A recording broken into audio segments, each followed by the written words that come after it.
সূরা ফাতিহার মধ্যে প্রায় 17-18টা শব্দ আছে। এই শব্দগুলো কোরআনে কয়বার আসছে জানেন? 7,800 বার আসছে এই সূরা ফাতিহা শব্দগুলা। যদি কেউ সূরা ফাতিহা জানে, মানে সেই কোরআনের 7,800টা শব্দ জানে। খুবই সহজ, আমরা ভয় দেখাই মানুষকে আর কি। এখন ইন্টারনেটে যাবেন, অনেক কোর্স বের হয়েছে। একটা কোর্সের নাম বলে দিচ্ছি আমি, understand Quran and salah. Understand Quran and salah, যুবকরা বুঝতে পারবে। www.understandquranacademy.com ভিজিট করবা, দেখবা পুরো ক্লাসগুলো বের হয়ে আসবে।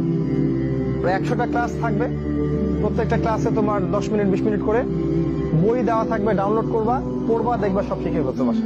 খুব সহজ। এখন এই যুগে অজুহাত দেওয়ার কোনো সুযোগ নাই, সব হাতের সামনে। এরকম এই কোর্সগুলো আমরা অনেক মাদ্রাসাতেও দিয়েছি। এই কোর্সটাই আমি নিজেই দিয়েছি। গিফটের পাশাপাশি আমি চাচ্ছি ওরা এটা করুক, শিখুক। পুরো অর্থ বোঝা সহজ।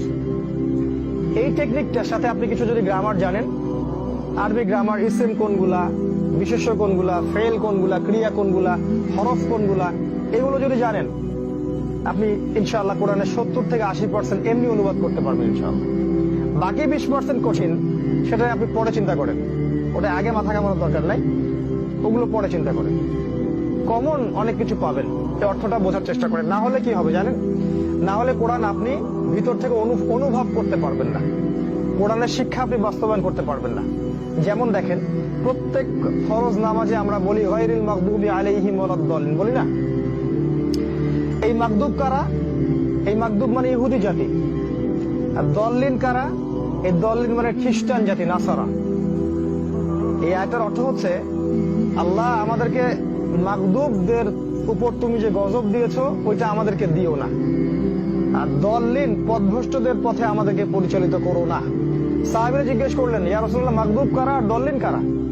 নবীজি বললেন, মাগদুব হচ্ছে ইহুদি, আল ইহুদ, আর দল্লিন হচ্ছে নাসারা, হুমুন নাসারা, খ্রিস্টান।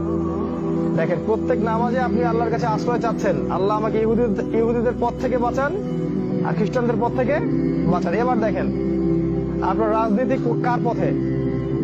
রাজনীতির যে মতবাদগুলো, এটা কাদের সুন্নতে? ইসলামী খেলাফত চলে? কি চলে? ওই আব্রাহাম লিঙ্কনের গণতন্ত্র চলে, ওই পশ্চিমা বিশ্বের ধর্মনিরপেক্ষতাবাদ চলে, সেকুলারিজম চলে। কিন্তু নামাজে কিন্তু ঠিকই বলছেন আপনি কি বলছেন অর্থ আপনি জানেন না। আপনি দেখেন অর্থনীতি, কাদের অর্থনীতি চলে? ইসলামী অর্থনীতি চলে, যাকাত ভিত্তিক অর্থনীতি চলে। কি পুরো সব জায়গায় সুদ আর সুদ। একটা গ্রাম খুঁজে পাবেন না, একটা মানে ইউনিয়ন পাবেন না যেখানে আপনি সুদ পাবেন না। ছোট্ট একটা গ্রাম, বর্ডারের ছোট্ট একটা গ্রাম, ওখানে দেখবেন 15টা সুদী এনজিও কাজ করছে।